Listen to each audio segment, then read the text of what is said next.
यहाँ पर ये जो बॉडी है ये एक सिलेंडर है जिसे कि ओमेगा नॉट इस एंगुलर वेलोसिटी से रोटेट करवा के एक कॉर्नर, ये फ्लोर है, ये दीवार है, इस कॉर्नर में यहाँ पर प्लेस कर दिया गया है। कहा गया है कि इस सिलेंडर का रेडियस जो है ये रेडियस r है। हमसे ये पूछा गया है कि कितने रोटेशन, कितने टर्न, एक कंप्लीट टर्न, एक कंप्लीट रोटेशन, कितने रोटेशन के बाद ये पूरी तरह से रुक जाएगा। आप क्वेश्चन को पढ़ लीजिए, एक बार ज़रूर इसे कोशिश कीजिए और फिर आप इस क्वेश्चन का जो ग्रेविटी है, जो वैल्यू है, उसे तब आप समझ पाएंगे। चलिए क्वेश्चन को पढ़ लीजिए। आई होप आपने पढ़ लिया होगा। यहाँ पर कुछ और भी इंफॉर्मेशन है, मैं भी एक बार पढ़ लेता हूँ। The uniform cylinder of radius R, यानी कि ये हॉलो सिलेंडर नहीं है, सॉलिड सिलेंडर है और इसका मास यूनिफॉर्मली डिस्ट्रीब्यूटेड है। जिसका रेडियस आर है उसे स्पिन किया गया है its axis, about its axis, natural axis, जो कि इसके इस वाले सेंटर से, ये टॉप फेस है, इसके इस सेंटर से पार हुआ है और सिलेंडर पीछे की तरफ है। सो ये इसका नेचुरल एक्सिस है, उस एक्सिस के अबाउट इसे रोटेट किया गया और फिर इसे इस कॉर्नर में छोड़ दिया गया। Coefficient of friction between the corner walls and the cylinder is equal to K, यानी कि ये जो दीवार है और फ्लोर है, यहाँ पर फ्रिक्शन जो है के है, कोएफिशिएंट ऑफ फ्रिक्शन यहाँ भी, यहाँ भी।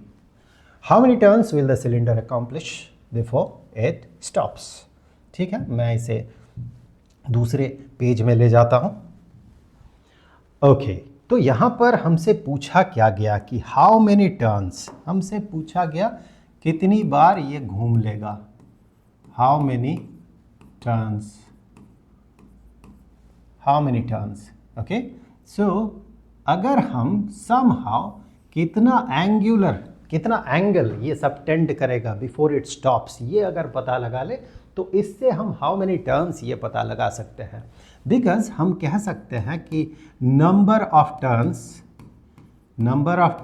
इज इक्वल टू, जब इसे कॉर्नर में रखा गया उसके बाद अगर ये थीटा एंगल रोटेट करता है तो हम कह सकते हैं कि number of turns, because 2 pi radian में एक कंप्लीट रोटेशन होता है, तो how many rotations total, that is equal to कितना एंगल ये रोटेट करेगा डिवाइडेड बाय 2 पाई। ये थीटा जो है उस एंगल को रिप्रेजेंट कर रहा है जितना एंगल रोटेट करने के बाद ये बॉडी सिलेंडर जो है रुकेगा। इसका मेजरमेंट ऑब्वियसली रेडियन में होगा और 2 पाई रेडियन एक कंप्लीट रोटेशन को रिप्रेजेंट करता है। Hence number of total turns is equal to angular displacement divided by 2 pi. ठीक है, ओके। अब इस थीटा को हम कैसे पता लगा सकते हैं? यहाँ पर बॉडी जो रोटेट करेगा, कितना रोटेट करने के बाद ये रुकेगा, कितने रोटेशन के बाद, कितना एंगल रोटेट करने के बाद ये रुकेगा। आप अगर देखते हैं यहाँ पर तो आप ये पाएंगे कि ये जो है ये इनिशियल एंगुलर वेलोसिटी है और फाइनली जाके ये रुकेगा, यानी कि final angular velocity is equal to 0। So initial angular velocity, final angular velocity हमारे पास है। हमें क्या पता करना है? एंगुलर डिस्प्लेसमेंट, कितना एंगल ये सबटेंड करेगा। अगर मैं लीनियर मोशन का एक इक्वेशन को देखता हूँ, जैसे लीनियर मोशन में इक्वेशन हमें पता है, final velocity squared minus initial velocity squared is equal to 2 into acceleration into displacement. अब इसी का काउंटर पार्ट अगर रोटेशनल मोशन का हम लेते हैं तो हम ये कहेंगे final angular velocity which is 0, इस केस की बात कर रहा हूँ जो कि 0 होगा, minus initial angular velocity omega naught squared. ठीक है, क्वेश्चन में ओमेगा था या ओमेगा नॉट था? Omega naught. Okay, angular velocity initial that is omega naught and that is equal to 2 into acceleration के जगह angular acceleration, alpha angular acceleration, और displacement के जगह एंगुलर डिस्प्लेसमेंट। तो यहाँ से हम वो एंगुलर डिस्प्लेसमेंट पता कर सकते हैं। और जैसे कि इस केस में हमें पता है linear acceleration is equal to force divided by mass होता है। सो एंगुलर एक्सेलरेशन, फोर्स का रोटेशनल काउंटर पार्ट जो है लीनियर मोशन में फोर्स तो रोटेशनल मोशन में टॉर्क, लीनियर मोशन में मास जो काम करता है, रोटेशनल मोशन में मोमेंट ऑफ इनर्शिया वो काम करता है। यानी कि हम इस तरह का फॉर्मूला बना के हम कह सकते हैं थीटा इज इक्वल टू, ये नेगेटिव साइन यहाँ पर दे देता हूँ मैं, और ओमेगा स्क्वायर, और ये 2 अल्फा के जगह 2 इंटू टाउ, और यहाँ पर आई, यानी कि मोमेंट ऑफ इनर्शिया। इसका मोमेंट ऑफ इनर्शिया हम जानते हैं, तो हमें अल्टीमेटली मोमेंट ऑफ इनर्शिया इसका क्या होगा, ये सॉलिड सिलेंडर है, सॉलिड सिलेंडर का मोमेंट ऑफ इनर्शिया, इसका मोमेंट ऑफ इनर्शिया हो जाएगा हाफ इंटू इसका मास इंटू इसका रेडियस का स्क्वायर। ओके, मास गिवन है क्या, ठीक है, कोई बात नहीं है, ठीक है, यानी कि वो अपीयर नहीं करेगा, देख लेते हैं, अपीयर करेगा तो that will be considered to be m। So capital R इसका रेडियस है। सो ये हो गया इसका मोमेंट ऑफ इनर्शिया, ये भी हम यहाँ पर पुट कर सकते हैं, यानी समहाउ हमें ये टाउ यानी कि टॉर्क इस बॉडी पे लगा हुआ जो है उसे कैलकुलेट करना है। तो उसके लिए आप देखें, इस बॉडी के पास एक मास है, उस मास के कारण ये नीचे की तरफ ग्रेविटी उसे पुल करेगा, जिसके कारण ये सरफेस इस पे एक नॉर्मल रिएक्शन यहाँ पर अप्लाई करेगा।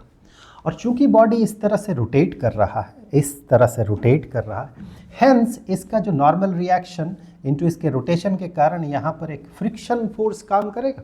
वेल, फ्रिक्शन का डायरेक्शन क्या होगा, बॉडी इधर रोटेट कर रहा तो फ्रिक्शन उसे अपोज करने के लिए इस डायरेक्शन में होगा। दैट मीन ये नॉर्मल रिएक्शन यहाँ पर तो होगा, चूँकि इसका अपना एक मास है, वो अपना असर तो दिखाएगा। सो एक नॉर्मल रिएक्शन यहाँ पर होगा। वेल, लेट अस से कि नॉर्मल रिएक्शन जो है यहाँ पर ऊपर की तरफ, चूँकि इधर ये रोटेट कर रहा है तो फ्रिक्शनल फोर्स जो है इस डायरेक्शन में होगा, फ्रिक्शनल फोर्स।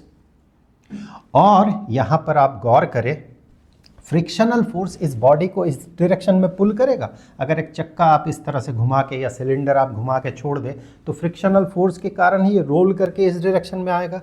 ऐसे सिनेरियो में फ्रिक्शन इसे जो इस डायरेक्शन में पुश कर रहा है तो बॉडी इस वॉल को भी तो इधर धकेलेगा, जिसके कारण वॉल इस पे नॉर्मल रिएक्शन लगाएगा इधर।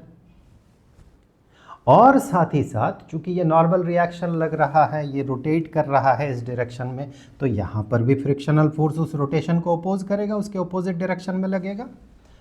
ओके, अब मैं क्या करता हूँ, इन्हें नाम दे देता हूँ, इन्हें मैं दे देता हूँ नाम। सो ये नॉर्मल रिएक्शन 1, ये नॉर्मल रिएक्शन 2, ये frictional force, second frictional force, ये फर्स्ट फ्रिक्शनल फोर्स।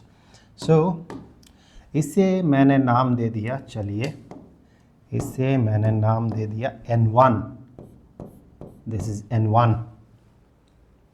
और ये ऑब्वियसली ये हो जाएगा normal reaction into coefficient of friction, और कोएफिशिएंट ऑफ फ्रिक्शन कहा गया that is equal to K।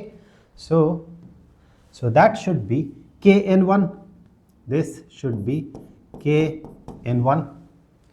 और ये let us say that is normal reaction N2, और यहाँ पर ये हो जाएगा K इंटू N2। ओके, सो सबसे पहले अगर आप देखें, हम N1 को कैलकुलेट करें, फिर उसके साथ रिलेशन होगा इसका फ्रिक्शनल फोर्स का, वही फ्रिक्शनल फोर्स फिर इसके साथ बराबर हो जाएगा, ये इसे क्रिएट करेगा और इसका रोल रहेगा N1 में, ठीक है। सो यहाँ से अब हम लोग यहाँ से कह सकते हैं, क्योंकि यही जो फोर्सेस है, ये वाला फोर्स और ये वाला फोर्स, यही तो टॉर्क क्रिएट करेगा इस बॉडी में। हमें टॉर्क चाहिए ना, हमें टॉर्क चाहिए होगा, इसके कैलकुलेशन में हमें टॉर्क चाहिए होगा। सो वो टॉर्क उसके कैलकुलेशन के लिए देखें, ये जो दो फोर्सेस हैं, ये फोर्स और ये फोर्स, ये दोनों टॉर्क क्रिएट करेगा। हाँ, N1 और N2 भी फोर्सेस है, लेकिन अगर इसका आप डायरेक्शन देखें तो ये सेंटर होते हुए पार हो रहा है, इसका एक्सिस ऑफ रोटेशन होते हुए पार हो रहा है, या फिर उसका डायरेक्शन अलॉन्ग इसके लाइन पे अगर आप आगे बढ़ते हैं तो आप सेंटर को पाएंगे, यानी कि आप एक्सिस ऑफ रोटेशन को पाएंगे, यानी इसका टॉर्क 0 हो जाएगा, ठीक है। सो टॉर्क अगर ऐसे सिचुएशन में पता करना होता है तो हमें क्या करना होता है, हम कहते हैं कि जो एक्सिस ऑफ रोटेशन है, जो फोर्स टॉर्क क्रिएट कर रहा है, वो एक्सिस ऑफ रोटेशन से परपेंडिकुलर कितना डिस्टेंस दूर है, वो डिस्टेंस इनटू फोर्स का magnitude, that is equal to torque. तो N1 और N2 कोई भी टॉर्क क्रिएट नहीं करेगा, पर K_N1 और K_N2 ये दो फ्रिक्शनल फोर्स ये टॉर्क क्रिएट करेगा। अगर मैं कैलकुलेट करूं यहां से, तो मैं यहां से कह सकता हूं कि N1 इधर, K_N2 भी ऊपर की तरफ, बॉडी को ऊपर की तरफ फोर्स लग रहा बॉडी पे, और इस बॉडी का mg नीचे की तरफ है, उसे तो भूल नहीं सकते हम लोग। बॉडी पे तो mg लग रहा है नीचे की तरफ, बॉडी पे ये फोर्स तो लग ही रहा है। अब हम लोग कह सकते हैं कि mg जो है दैट इज इक्वल टू, इस बॉडी पे चूंकि ये इस डायरेक्शन में मूव नहीं कर रहा, ना तो इस डायरेक्शन में मूव कर रहा है, बॉडी एक ही जगह पे सिचुएटेड है, यानी वाई एक्सिस के अलॉन्ग इस बॉडी पे लगा हुआ net force should be zero, यानी कि mg का मैग्नीट्यूड बराबर होना चाहिए N1 प्लस K_N2 के। ये एक इक्वेशन हमें मिला। और दूसरा इक्वेशन, अगर मैं हॉरिजॉन्टल एक्सिस के अलॉन्ग देखता हूं, तो मैं ये पाता हूं N2 should be equal to K_N1, दोनों का मैग्नीट्यूड बराबर होना चाहिए। सो N2 is equal to K_N1, दोनों का मैग्नीट्यूड बराबर होना चाहिए। ये इस डायरेक्शन में इसे पुश कर रहा है N2, और K_N1 इसे इस डायरेक्शन में पुश कर रहा है। तो अगर ये वाला रिलेशन मैं यहाँ पर डाल देता हूँ, तो मैं कहूँगा mg is equal to N1 plus K_N2, यानी कि K² N1, N2 के जगह K_N1 तो K² N1। So mg is equal to N1, common ले ले, 1 प्लस K² यानी N1 is equal to mg divided by 1 plus K²। ये तो N1 हो गया। अब अगर N2 को देखा जाए तो हम पाएंगे कि N2 is equal to K_N1, यानी कि Kmg divided by 1 plus K², Kmg divided by 1 plus K²। सो ये N1 और N2 हमें मिला। यहाँ से हम टॉर्क पता करेंगे। खैर, इसे मैं अगले पेज में भेज देता हूँ। सो यहाँ से हम लोग टॉर्क पता करेंगे। अगर आप देखें टॉर्क के कैलकुलेशन को, अगर आप देखते हैं तो हम पाएंगे दो टॉर्क्स लग रहा है यहाँ पर। एक तो ये वाला, लेट अस से इसके कारण बना जो टॉर्क है, इसके कारण बना टॉर्क जो है, let us say that is τ1, और इस फोर्स के कारण जो टॉर्क बन रहा है दैट इज τ2। तो हम कह सकते हैं कि torque is equal to force जो लग रहा है विच इज K_N1, उसके साथ, इस फोर्स के साथ इसका जो सेंटर है या एक्सिस ऑफ रोटेशन है, एक्सिस ऑफ रोटेशन से perpendicular distance that is equal to the radius. इस केस में भी वो रेडियस होगा, इसके साथ, इस फोर्स के साथ परपेंडिकुलर डिस्टेंस, सेंटर से परपेंडिकुलर डिस्टेंस, तो दोनों ही r होगा। अब आप देखें, जब मैं टॉर्क का कैलकुलेशन करता हूँ तो मैं क्या पाता हूँ, τ1, torque 1 is equal to perpendicular distance from the centre r और फोर्स का magnitude K_N1, so that is equal to r into K_N1। पर यहाँ पर देखने वाली बात यह है, जब हम कैलकुलेट करते हैं, जैसे कि लीनियर मोशन के केस में भी हमें कुछ नॉर्म, हमें साइन कन्वेंशन फॉलो करना पड़ता था। हम मान लेते थे ऊपर पॉजिटिव नीचे नेगेटिव, या फिर नीचे नेगेटिव ऊपर पॉजिटिव, पॉजिटिव एक्स एक्सिस के along positive, negative x axis के अलॉन्ग नेगेटिव, या फिर नेगेटिव एक्स एक्सिस के अलॉन्ग पॉजिटिव और पॉजिटिव एक्स एक्सिस के अलॉन्ग नेगेटिव। कोई भी एक तरह का नॉर्म हमें फॉलो करना पड़ता है ताकि कैलकुलेशन के में साइन प्रॉपर आए। यहाँ पर भी हमें यहाँ पर भी साइन कन्वेंशन फॉलो करना पड़ता है। तो जैसे कि लीनियर मोशन में हम लीनियर डायरेक्शन को साइन देते थे, यहाँ पर चूंकि मोशन एंगुलर है तो हम एंगुलर डायरेक्शन को साइन देते हैं। या तो एंटी क्लॉकवाइज पॉजिटिव मान ले तो आपको क्लॉकवाइज नेगेटिव मानना होगा, या फिर आप क्लॉकवाइज पॉजिटिव मान ले तो एंटी क्लॉकवाइज आपको नेगेटिव मानना होगा। बेटर प्रैक्टिस होता है, ज़्यादातर लोग जो प्रैक्टिस करते हैं higher order calculation, higher physics में कैलकुलेशन में कुछ गड़बड़ ना हो जाए, क्योंकि वहाँ साइन कन्वेंशन से बहुत सारे चीज़ों को माना गया है, तो वहाँ गड़बड़ ना हो जाए, इसके लिए साधारणतः हम एंटी क्लॉकवाइज पॉजिटिव मानते हैं। और यही आप भी, मैं तो प्रेफर करूँगा आप भी इसी को प्रैक्टिस कीजिए। लीनियर मोशन जैसा सिंपल कैलकुलेशन यहाँ पर होता नहीं है, बहुत सारे कॉम्प्लिकेटेड सिनेरियो आपको आगे चल के झेलना होगा। तो इसके लिए बेटर प्रैक्टिस है कि शुरू से ही आप एंटी क्लॉकवाइज पॉजिटिव मान ले। हाँ, किसी सिंपल सिनेरियो में आपको दिख रहा है कि सारी चीज़ें क्लॉकवाइज हो रहा है, उस केस में आप ज़रूर से मान ले। तो यहाँ पर हमने गौर से सोचिए, हमने ओमेगा नॉट जो है ये एंटी क्लॉकवाइज है और इसका वैल्यू यहाँ पर ओमेगा नॉट दिया हुआ है, हम उसे पॉजिटिव मान के चलेंगे। और जो एंटी क्लॉकवाइज डायरेक्शन में है, जैसे कि ये टॉर्क टाउ 1, ये वाला फोर्स इधर है, तो इसका टेंडेंसी क्या है, इधर रोटेट करवाने का टेंडेंसी है। इसका टेंडेंसी फोर्स ऐसे लग रहा है, इसका भी टेंडेंसी इधर, तो ये ऐसे रोटेट करवाना चाहता है, इसका टेंडेंसी ऐसे रोटेट करना, इसीलिए जो ऐसा वाला रोटेशन है उसे अपोज करके उसे रोक रहा है।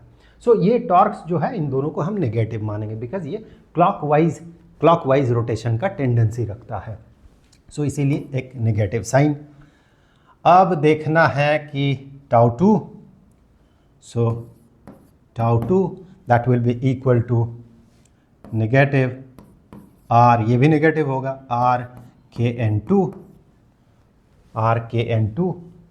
सो अगर मैं नेट कैलकुलेट करता हूँ इन दोनों को, so tau net is equal to, इन दोनों को जोड़ दें, नेगेटिव आर के n1 प्लस n2।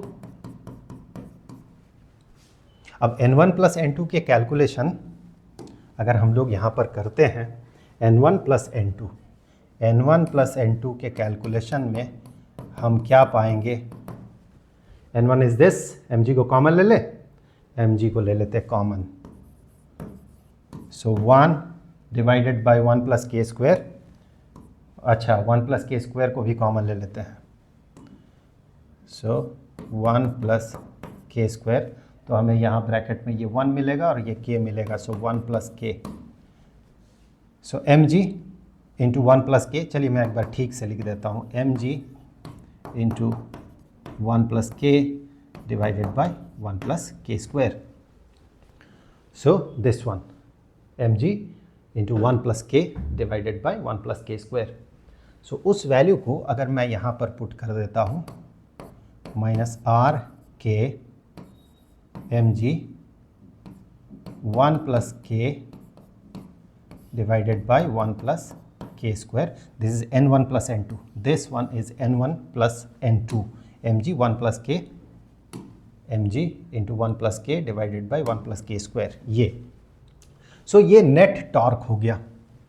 अब हमें क्या करना है, हमें थीटा जो पता करना है, तो उसके लिए हम ये वाला इक्वेशन यूज़ करेंगे।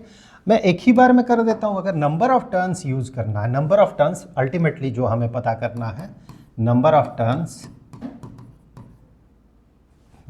turns that is equal to this one which is theta, this one divided by 2 pi, यानी कि मैं एक ही बार में लिख देता हूं इसे, negative omega naught squared into I divided by 4 pi tau. तो मैं यहाँ पर टाउ के जगह पे ये अगर पुट करता हूँ तो मुझे मिलता है number of turns is equal to, negative negative cancel होगा, देखिए टाउ के जगह पे ये वाला वैल्यू पुट करेंगे, ये नेगेटिव है, इस नेगेटिव को कैंसिल कर देगा, तो मैं नेगेटिव साइन हटा देता हूँ यहाँ से, तो मुझे मिलेगा ओमेगा नॉट स्क्वायर्ड, आई के जगह पे मैं लिखूँगा half M R squared, half यानी कि 2 नीचे लिखना होगा, हाफ mr², ठीक है। तो ये हो गया ओमेगा नॉट स्क्वायर्ड और आई मैंने लिख लिया, और डिनोमिनेटर में 4 पाई और टाउ के जगह पे ये नेगेटिव तो कैंसिल कर दिया मैंने पहले ही, आर के M G 1 plus K square, oh I am sorry 1 plus के, और ये डिनोमिनेटर का डिनोमिनेटर जो है न्यूमरेटर में चला जाएगा 1 प्लस के स्क्वायर्ड। अब यहाँ से हम कुछ चीज़ें कैंसिल कर लेते हैं, जैसे कि ये m हो जाएगा कैंसिल यहाँ से, तो m गायब हो गया, इस बॉडी के मास पे वो डिपेंड नहीं करेगा। सो यहाँ से r² एक r को कैंसिल कर देगा। तो अल्टीमेटली हमें जो यहाँ पर रिलेशन मिलेगा that will be equal to, जो वैल्यू मिलेगा omega naught squared r 1 plus K square divided by 8 pi K g और 1 प्लस के। तो ये फाइनल एक्सप्रेशन इतना